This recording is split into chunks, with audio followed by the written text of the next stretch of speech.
Hello and welcome to episode 2. If you haven't seen episode 1 yet, by all means check that out. I'll link it in the description for you. But in this episode, we're going to be looking at the environment and its conditions and whether they are suitable enough for us to fly. We'll go on then and we'll have a look at the 3 flight modes that the drone has, and then we'll conclude this video with some pre-flight settings. So stick around and let's go.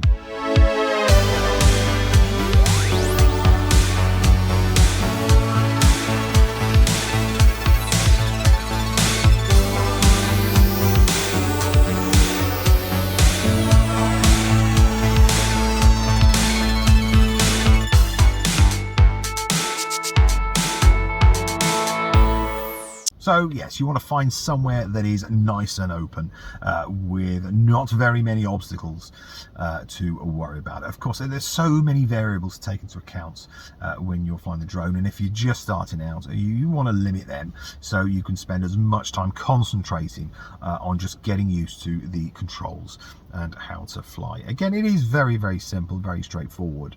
But again, some of those variables that we can eliminate and not have to worry about at the very beginning is absolutely fantastic. So you found somewhere nice and open, nothing about and nothing you can crash into, or very little you can crash into, then absolutely fantastic. Now, weather as well is a factor. I mean, you go out on a nice clear day, that's perfect. You just want to be mindful of the wind. I mean, even now, I'm still a bit wary whether the wind is too strong to go out, and I live by that sort of saying that if you don't know, don't go, and if you feel uncomfortable and you don't think it's the right conditions, then don't fly. Just wait for another day. So yeah, you want to find is a nice open field somewhere, nice open space where there are very little obstacles in the way. It's just something else that you don't necessarily need to worry about too much, and you can focus more efforts on learning the controls of the drone. Again, the last thing you want is in the early days, whilst you're getting used to the drone, and you take it up to 120 meters, say, and then there is a gust of wind, the drone starts doing something unexpected, you're then there panicking, trying to work out what's going on, as well as trying to learn how to control the drone. It's just another variable that you can really do without in the very beginning, I think so personally. Certainly if you can find somewhere, I'd say private, but somebody where there isn't a lot of people about, just so you don't have all these distractions, you can focus 100% on the drone, not have to worry about other people being around. Yeah, ideal. So that's my advice. So on this drone, we have 3 flight modes. We've got Cine, Normal and Sport, and it's just a switch in the middle of the controller there to switch between the two. So what is Cine mode, or Cine flight mode? Well, basically what it does, it just slows everything down, so the flight speed is reduced. Certainly if you're panning left and right, those movements are a lot slower. Certainly banking left and right as well, nice and slow. And the reason it's called Cine is because if you're trying to capture that cinematic effect, you want nice, slow, smooth movements of the drone, and that's basically what it does. So you can knock it up then to Sport, which does the exact opposite. Everything is speeded up. Certainly the speed of the drone is a lot quicker. You'll notice if you ever do put it into sports mode and have a go, you'll notice the sound of the drone completely changes.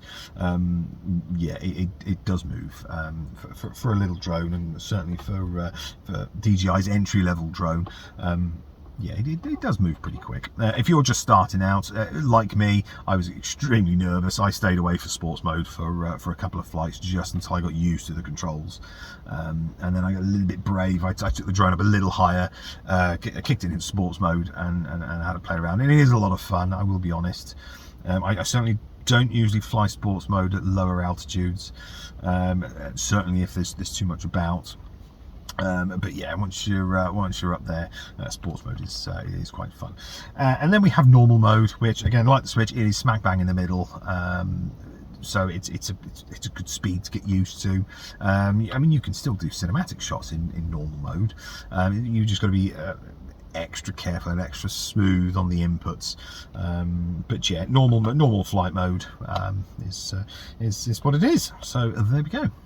So we're almost ready to go, but what we need to make sure of is we have an adequate amount of satellites that the drone has locked onto, just to ensure a nice stable flight.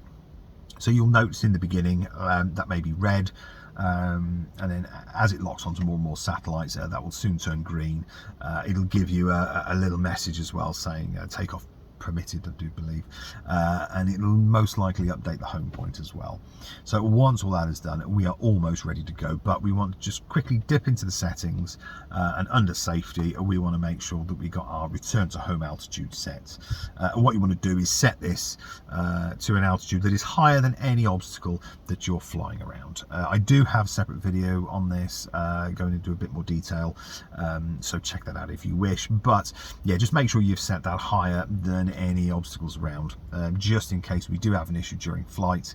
We can hit that return to home function and get our drone back safely. Of course, if something else happens and we lose contact with the drone will automatically start heading back, in which case we need to make sure that we have this return to home altitude set before we leave the ground, just in case that happens. So there we go, we're almost ready to go. So please join me in part 3, where we will put the drone in the air and we'll have a look at all that valuable data that's displayed on the flight screen, or what it is, what it does, and how we use it. So until then, take care, bye bye now.